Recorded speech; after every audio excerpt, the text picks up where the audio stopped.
En los años 70, los fabricantes de autos estadounidenses enfrentaban la presión de la competencia extranjera. Los fabricantes de autos japoneses y europeos producían vehículos pequeños y eficientes en combustible que enfrentaban poca competencia en el mercado estadounidense. Pero todo eso cambió en 1971, cuando el recién acuñado mercado de subcompactos fue tomado por sorpresa por el Chevrolet Vega.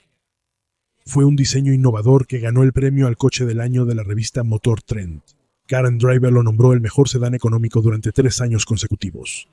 El Chevy Vega transformó la industria automotriz estadounidense y eventualmente se convertiría en leyenda, pero no por las razones que General Motors podría haber esperado.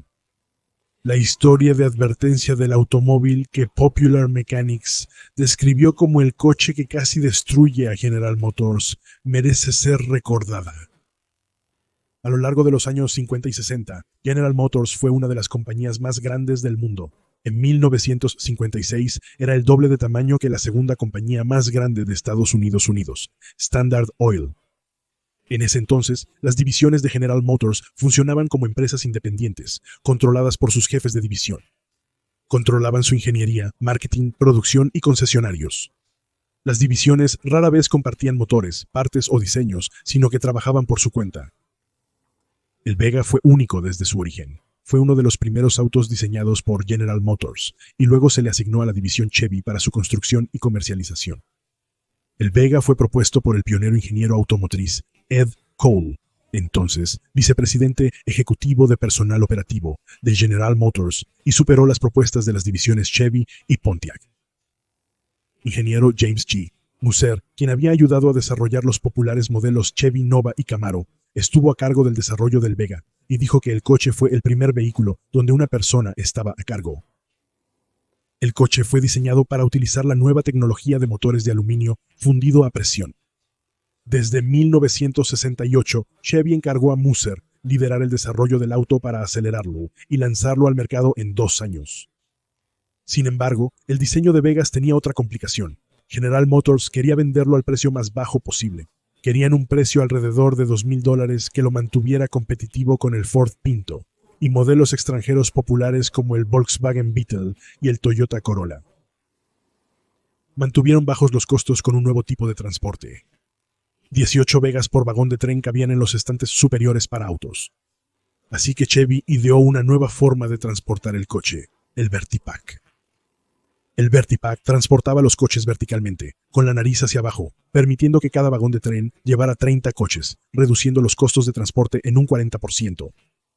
Pero Chevy también quería entregar los vehículos con los fluidos llenos, requiriendo que los diseñadores ideen soluciones para evitar derrames durante el transporte. Crearon un deflector de aceite especial, tapas de batería y un tubo especial en el carburador para evitar que el aceite se derrame.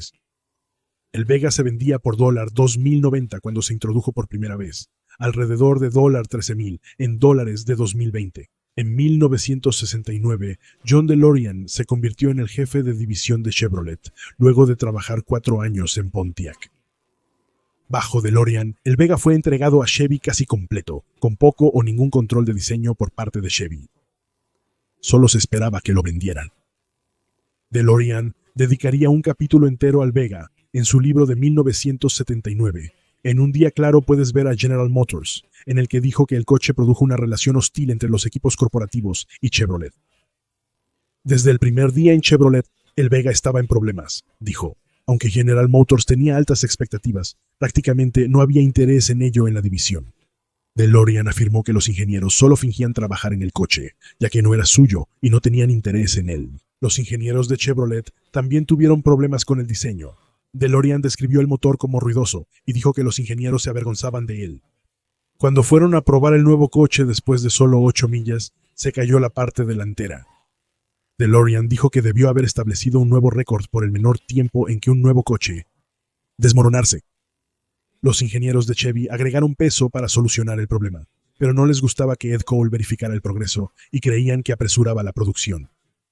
Recortando costos y peso en todas partes donde podían, eliminaron los revestimientos de guardabarros de plástico para ahorrar solo $2.88 por auto. Aun con los recortes, el auto resultó más caro de lo esperado y costaba cientos de dólares más que el Volkswagen Beetle. General Motors elogió el auto, calificándolo de innovador con un diseño simple que marcaría una nueva era, en la fabricación de carrocerías de autos.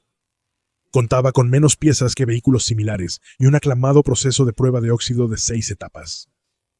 General Motors escogió el nombre Vega, como se había mencionado, en honor a la estrella más brillante de la constelación de Lira.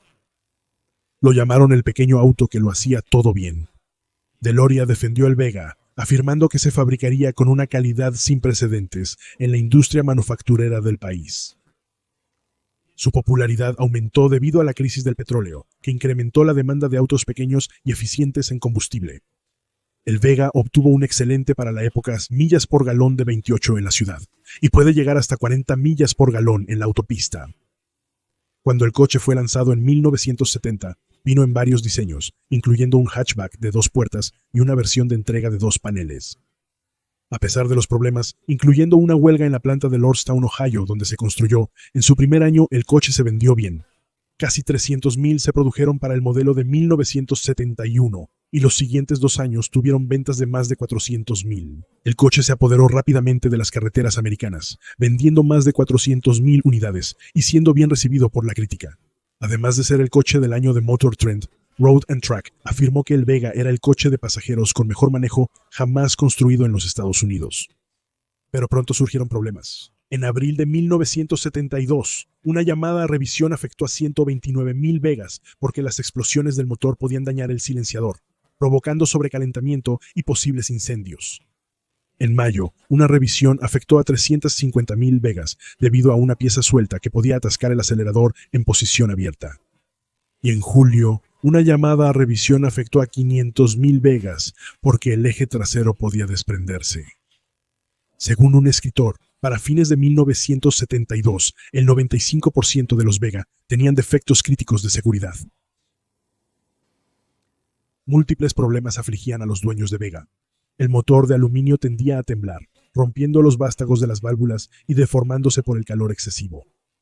En lugar de camisas de acero, los cilindros del motor estaban recubiertos de sílice, pero el calor los distorsionaba, desgastando la sílice, lo que provocaba un alto consumo de aceite o incluso fallas completas del motor. Chevy ofreció soluciones gratuitas a los propietarios, como una botella de desbordamiento y un medidor electrónico de refrigerante, pero los problemas afectaron sus finanzas y reputación. Los Vegas también obtuvieron rápidamente una reputación por oxidarse, porque el proceso de 6 etapas tenía numerosos problemas. Chevy no consideró las bolsas de aire al sumergir el marco para el recubrimiento, lo que impidió una cobertura completa. La ausencia de plástico y el metal delgado del guardabarros agravaron el problema. Un trabajador recordó que su trabajo era retocar los puntos de óxido que ocurrieron antes de que el coche incluso hubiera salido del lote.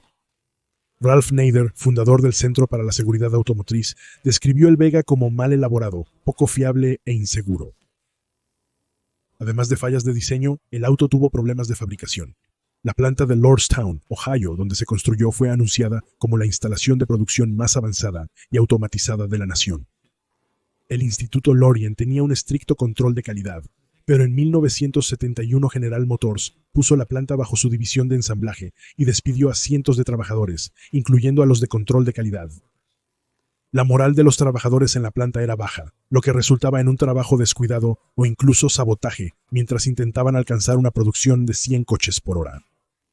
Los conflictos laborales provocaron una huelga incontrolada de 22 días en marzo de 1972. El síndrome de Lordstown se convirtió en un término que representaba relaciones laborales particularmente malas con la gerencia. La causa de varios problemas importantes fue su apresurada producción. Según la revista Cars, los clientes realizaron las pruebas que deberían haberse hecho en los terrenos de prueba, lo que requirió múltiples reparaciones por parte de los concesionarios. A pesar de un programa de desarrollo continuo que alivió la mayoría de las deficiencias iniciales, la estrella brillante de Chevrolet recibió un ojo morado duradero. Pero las soluciones tardaron en llegar. Hasta el modelo de 1976 Chevy intentó solucionar la mayoría de los problemas del motor. Jim estaba tan convencido de la nueva versión duradera del coche que hizo que 9 conductores recorrieran Vegas sin parar durante 60,000 millas, y ninguno se sobrecalentó. Pero ya era demasiado tarde. En 1976 solo produjo 160,000 coches, y esa cifra fue menos de la mitad para el modelo final. Aquí en 1977. A pesar de sus buenas ventas, nunca superó al Ford Pinto. DeLorean intentó vender una versión mejorada llamada Cosworth Vega durante 2 años, con un motor Cosworth de doble árbol de levas, pero el coche era demasiado costoso para la época.